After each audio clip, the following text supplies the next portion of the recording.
अस्सलाम वालेकुम student, hope so आप सब खैरियत से होंगे। माय नेम इज जाफरान और आज की इस वीडियो में हम रिंग को डिस्कस करते हैं। आज की इस शॉर्ट सी वीडियो में बेसिकली हम रिंग की डेफिनेशन और रिंग की दो स्पेशल टाइप को डिस्कस करेंगे और कुछ एग्जांपल्स जो हैं वो अपनी इस वीडियो का हिस्सा बनाएंगे। हम स्टार्ट करते हैं। रिंग हमारे पास जो है वो इनफैक्ट एक सेट ही होता है जो कुछ नंबर ऑफ प्रॉपर्टीज को सेटिस्फाई करता है। हम इसको स्टार्ट करते हैं। A set R is said to be ring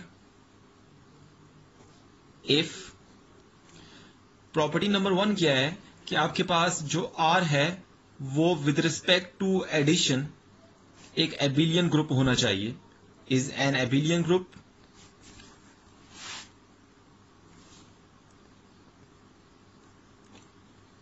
property number 2 क्या है कि अगर आपके पास जो R है वो विद रिस्पेक्ट टू मल्टीप्लीकेशन, या उसको आप इस मल्टीप्लीकेशन का साइन डालें या डॉट लगा लें, एक ही बात है, is a semi group.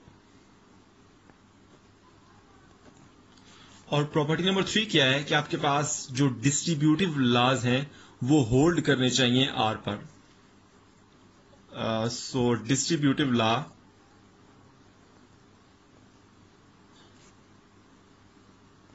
Distributive laws hold on R। Basically कोई भी सेट R जो कि इन प्रॉपर्टीज को सेटिस्फाई करता है उस R को हम कहेंगे कि ये एक रिंग है। पहली प्रॉपर्टी क्या है कि जो R है वो विद रिस्पेक्ट टू एडिशन एक एबिलियन ग्रुप होना चाहिए। मतलब क्या है कि जो सेट R है वो एडिशन के लिहाज से क्लोजर प्रॉपर्टी को सेटिस्फाई करना चाहिए। नंबर 2, एसोसिएटिव लॉ को होल्ड करना चाहिए with respect to addition. Number 3, जो सेट R है उसमें आइडेंटिटी एलिमेंट एग्जिस्ट करना चाहिए एडिशन के लिहाज से। और नंबर 4, जो सेट R है उसमें हर एलिमेंट का इनवर्स भी एग्जिस्ट करना चाहिए विद रिस्पेक्ट टू एडिशन। इसी तरह हमारे पास जो R है वो विद रिस्पेक्ट टू डॉट या विद रिस्पेक्ट टू मल्टीप्लीकेशन एक सेमी ग्रुप होना चाहिए। सेमी ग्रुप के लिए आपको पता है कि दो कंडीशन होती हैं। कोई भी सेट जो है वो सेमी ग्रुप बनाएगा अगर वो क्लोजर प्रॉपर्टी को होल्ड करेगा और एसोसिएटिव लॉ को होल्ड करेगा। अगर सेट R जो है वो with respect to multiplication closure property को होल्ड करता है और एसोसिएटिव लॉ को होल्ड करता है तो इसका मतलब है कि वो जो सेट R है वो विद रिस्पेक्ट टू मल्टीप्लीकेशन एक सेमी ग्रुप है। सिमिलरली आपके पास जो सेट R है वो अगर इस तीसरी प्रॉपर्टी को भी होल्ड करता है जो कि डिस्ट्रीब्यूटिव लॉ है। डिस्ट्रीब्यूटिव लॉ का क्या मतलब है कि आपके पास कोई सी भी तीन एलिमेंट अगर हम लेते हैं, for all A, B, C जो कि बिलोंग करते हैं सेट R से। डिस्ट्रीब्यूटिव लॉ के अंदर दो तरह के लॉज होते हैं, एक लेफ्ट डिस्ट्रीब्यूटिव लॉ होता है और एक राइट डिस्ट्रीब्यूटिव लॉ होता है। लेफ्ट डिस्ट्रीब्यूटिव लॉ क्या होता है उसको हम देख लेते हैं। Left distributive law, left distributive law के लिए हमारे पास ये चीज होल्ड करनी चाहिए कि A जो एलिमेंट है जो कि सेट R से बिलोंग करता है उसको अगर हम मल्टीप्लाई करें B प्लस C से तो this should be equal to A dot B plus A dot C। Similarly हमारे पास जो डिस्ट्रीब्यूटिव लॉ के अंदर दूसरा लॉ है वो राइट डिस्ट्रीब्यूटिव लॉ होता है। राइट डिस्ट्रीब्यूटिव लॉ के अंदर हमारे पास जो एक्सप्रेशन होता है उसको भी हम देख लेते हैं। राइट डिस्ट्रीब्यूटिव लॉ के अंदर आपके पास A प्लस B उसको अगर हम C से मल्टीप्लाई करें राइट हैंड साइड से तो this should B A dot C plus B dot C।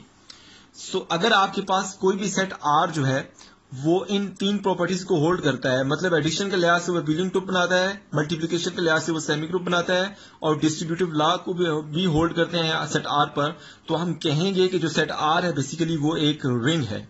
और रिंग को हम किस तरह से शो करते हैं सिंबॉलिकली, क्योंकि रिंग के अंदर मल्टीप्लिकेशन और एडिशन दो ऑपरेशन होते हैं, तो R कॉमा प्लस और कॉमा डॉट। बेसिकली ये जो है ना ये सिंबॉलिक रिप्रेजेंटेशन है रिंग की, सिंबॉलिक रिप्रेजेंटेशन ऑफ रिंग। आपके पास कोई भी सेट जो है वो इन अगर तीन प्रॉपर्टीज को होल्ड करता है तो बेसिकली वो एक रिंग बनाएगा और सिंबॉलिक रिप्रेजेंटेशन ऑफ रिंग जो है वो ये वाली होती है। आई होप सो आपको जो रिंग की डेफिनेशन है और जो उसकी सिंबॉलिक रिप्रेजेंटेशन है इसकी अंडरस्टैंडिंग हो गई है। अभी हम रिंग की कुछ जो स्पेशल टाइप्स होती हैं उसको इस लेक्चर में डिस्कस करेंगे और जो बाकी टाइप्स हैं उसको हम इंशाल्लाह जो अपनी अगली वीडियोस होंगी उसमें डिस्कस करेंगे। अभी हम रिंग की स्पेशल टाइप्स की बात करते हैं और उनको अंडरस्टैंड करने की कोशिश करते हैं। So let's start. So ring की जो पहली स्पेशल टाइप है उसको हम बोलते हैं रिंग विद यूनिटी। आपके पास जो पहली स्पेशल टाइप है वो क्या है? Ring with unity. सो आपके पास कोई भी रिंग जिसमें वन एलिमेंट एग्जिस्ट करता हो उसको हम कहते हैं ring with unity. For example आपके पास R एक रिंग है। जब R एक रिंग है तो ऑफकोर्स उसमें R जो सेट है वो एडिशन के लिहाज से एबिलियन ग्रुप होगा, मल्टीप्लिकेशन के लिहाज से वो एक सेमी ग्रुप होगा और आपके पास R में डिस्ट्रीब्यूटिव लॉ भी होल्ड करेंगे। सो आपके पास हम सपोज करते हैं कि हमारे पास एक रिंग है। सो अगर इस रिंग में आपके पास वन एग्जिस्ट करता है, मतलब वन बिलोंग करता है R प्लस डॉट, मतलब अगर वन जो एलिमेंट है वो इस रिंग में बिलोंग करता है such that 1 into a this is equal to a into 1 this is equal to a for every a belong to set R। अगर आपके पास किसी रिंग में वन एलिमेंट एग्जिस्ट करता है और इस तरह से एग्जिस्ट करता है कि वन को ए के साथ मल्टीप्लाई करें या ए को वन के साथ मल्टीप्लाई करें तो हमें ए ही मिले for every a belong to R, तो इस केस में हम उस रिंग को क्या कहेंगे? Ring with unity. सो इस रिंग विद यूनिटी की हम कुछ एग्जांपल्स जब आपके सामने रखेंगे तो आपको अंडरस्टैंड हो जाएगा कि ये किस तरह की रिंग होती है। सो दूसरी जो स्पेशल टाइप है उसको हम क्या कहते हैं? Commutative ring. सो दूसरी जो इंपॉर्टेंट और स्पेशल हमारे पास जो टाइप है रिंग की वो क्या है? Commutative ring. सो अगर आपके पास एक रिंग हो, रिंग R, हम सपोज करते हैं कि आपके पास एक रिंग है और अगर आपके पास इसमें कोई से भी हम दो एलिमेंट्स लेते हैं for every a b belong to this ring, अगर हम ए बी कोई से भी दो एलिमेंट इस रिंग में से लेते हैं सच दैट कि आपके पास इन दो एलिमेंट की जो मल्टीप्लिकेशन है वो कम्यूट करे, मतलब कम्यूटेटिव लॉ अगर होल्ड करे, तो इस केस में हम कहेंगे कि ये जो रिंग है ये एक कम्यूटेटिव रिंग है। सो रिंग विद यूनिटी और जो कम्यूटेटिव रिंग है बेसिकली ये रिंग की दो स्पेशल टाइप्स हैं। इससे रिलेटेड हम कुछ एग्जांपल जो है वो इसी वीडियो में आपके सामने रखेंगे तो आपको अंडरस्टैंड हो जाएगा कि आपके पास ये जो रिंग विद यूनिटी है और ये जो कम्यूटेटिव रिंग है इसका मतलब क्या है। सो अभी हम इसकी जो एग्जांपल्स हैं वो स्टार्ट करते हैं।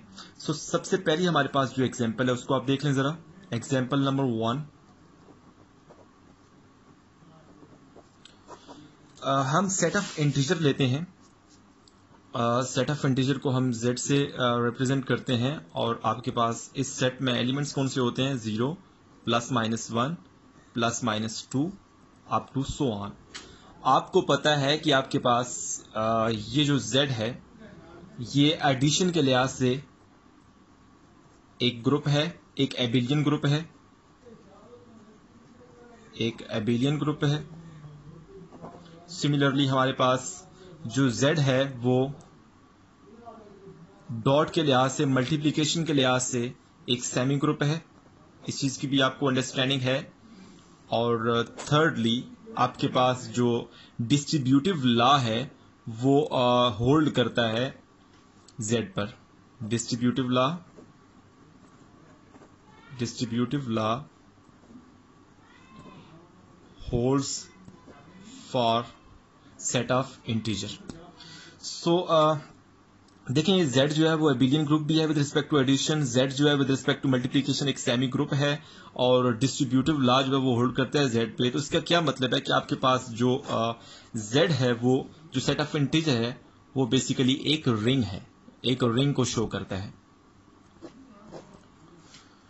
इस चीज को आप अंडरस्टैंड कर, इस चीज को मैं जरा मजीद थोड़ा सा आपके सामने एक्सप्लेन कर देता हूँ। देखिए हमारे पास जो z है वो विद रिस्पेक्ट टू एडिशन एक एबिलियन ग्रुप है। इसका मतलब क्या है कि z हमारे पास जो है वो क्लोजर प्रॉपर्टी को होल्ड करता है। हम कोई सी भी दो इंटीजर लें, उनको ऐड करें तो हमारे पास एक नया इंटीजर आएगा। सो क्लोजर प्रॉपर्टी होल्ड करती है। अब हमारे पास एसोसिएटिव लॉ जो है ना, आपके पास सेट ऑफ इंटीजर्स के लिए जो एसोसिएटिव लॉ होता है वो भी होल्ड करता है। और आइडेंटिटी एलिमेंट जो है वो भी विद रिस्पेक्ट टू एडिशन, क्योंकि with respect to addition zero जो है वो आइडेंटिटी एलिमेंट है। सो आपके पास जो सेट ऑफ इंटीजर्स हैं उसमें with respect to addition identity element भी एग्जिस्ट करता है, क्योंकि किसी भी एलिमेंट को जीरो में ऐड करें या जीरो को किसी भी एलिमेंट में ऐड करें तो वही एलिमेंट हमें मिलेगा। जैसे 2 + 0 = 2, 0 + 10 = 10। सो आपके पास जो जीरो आइडेंटिटी एलिमेंट है वो भी सेट ऑफ इंटीजर्स में with respect to addition exist करता है। सिमिलरली हर एलिमेंट का इनवर्स भी एग्जिस्ट करता है। देखिए हमारे पास 2 को अगर मैं -2 ऐड करता हूं तो हमें 0 मिलता है, आइडेंटिटी एलिमेंट मिलता है। तो आपके पास 2 का इनवर्स क्या हुआ? -2, और -2 का इनवर्स +2 हुआ। तो हर एलिमेंट का इनवर्स भी एग्जिस्ट करता है। और इसी तरह से हमारे पास क्योंकि हमारे पास z+ एक एबिलियन ग्रुप होना चाहिए, तो आपके पास सेट ऑफ इंटीजर्स जो है with respect to addition commutative law भी होल्ड करते हैं। मतलब 2 + 3 करें या 3 + 2 करें तो आपके पास 5 ही आंसर आएगा। सो इस तरह से हमारे पास जो z+ है वो एक एबिलियन ग्रुप है। अब z जो है सेट ऑफ इंटीजर वो विद रिस्पेक्ट टू मल्टीप्लिकेशन एक सेमी ग्रुप है। मतलब मल्टीप्लिकेशन के लिहाज से वो क्लोजर प्रॉपर्टी को होल्ड करता है। किसी भी दो इंटीजर को मल्टीप्लाई करें तो हमें एक नया इंटीजर ही मिलेगा जो कि सेट ऑफ इंटीजर से ही बिलोंग करेगा। सिमिलरली जो z है, जो सेट ऑफ इंटीजर है, वो एसोसिएटिव लॉ को भी होल्ड करता है विद रिस्पेक्ट टू मल्टीप्लिकेशन। सो इस तरह से z जो है वो विद रिस्पेक्ट टू मल्टीप्लिकेशन एक सेमी ग्रुप बनाता है। सो इस तरह से हमारे पास डिस्ट्रीब्यूटिव लॉ भी होल्ड करता है। अब डिस्ट्रीब्यूटिव लॉ होल्ड करने का क्या मतलब है? देखिए हमारे पास हम कोई से भी 3 नंबर्स लेते हैं जो कि सेट ऑफ इंटीजर से होने चाहिए। जैसे 10 है, 5 है और -7 है। ये 3 नंबर्स मैंने लिए हैं। ये a है, ये b है और ये c है। सो 10 × 5 + -7। तो मैं देखता हूं इसका आंसर कितना आता है। सो सबसे पहले मैं लेफ्ट डिस्ट्रीब्यूटिव लॉ की बात कर रहा हूं। 10 × 5 +, so 5 - 7, this is -2, so this is equal to -20। ये आपके पास लेफ्ट साइड थी। और राइट हैंड साइड में क्या होता है कि 10 को आप 5 से मल्टीप्लाई करें प्लस 10 को आप -7 से मल्टीप्लाई करें। सो 10 को 5 से मल्टीप्लाई किया तो दिस इज 50, और 10 को 7 से मल्टीप्लाई करें तो दिस इज -70। सो इसको आप माइनस करेंगे तो -20 ही मिलेगा। तो इस तरह से हमारे पास जो लेफ्ट डिस्ट्रीब्यूटिव लॉ है वो होल्ड करता है, और हमारे पास जो राइट डिस्ट्रीब्यूटिव लॉ है वो भी होल्ड करेगा ऑफ कोर्स। तो इस तरह से हमारे पास जो सेट ऑफ इंटीजर है बेसिकली वो इन सारी प्रॉपर्टीज को होल्ड करता है, जिसमें एबिलियन ग्रुप भी है with respect to addition, multiplication के लिहाज से वो सेमी ग्रुप भी है, और डिस्ट्रीब्यूटिव लॉ को भी होल्ड करता है। देखिए ये लेफ्ट डिस्ट्रीब्यूटिव लॉ का मैंने चेक कर लिया है, राइट डिस्ट्रीब्यूटिव लॉ का आप खुद चेक कर लें। तो इस तरह से हम कह सकते हैं कि जो z है वो आपके पास सेट ऑफ इंटीजर है, बेसिकली वो एक रिंग को शो करता है। और इस रिंग में देखिए आपके पास 1 भी नजर आ रहा है, मतलब 1 भी एग्जिस्ट करता है। तो इसका मतलब क्या हुआ कि ये आपके पास जो सेट ऑफ इंटीजर है वो रिंग विद यूनिटी है। सो बेसिकली ये रिंग तो है ही, और क्योंकि इसमें 1 भी एग्जिस्ट करता है, सो z plus multiplication shows ring with unity. So I hope so आपको इस पहली एग्जांपल की अंडरस्टैंडिंग हो गई है। अभी हम कुछ मजीद एग्जांपल जो है वो आपके सामने डिस्कस करेंगे, और कुछ ऐसे केस भी आपके सामने डिस्कस करेंगे कि जिसमें आपके पास जो रिंग है वो रिंग विद यूनिटी ना हो। So let's start.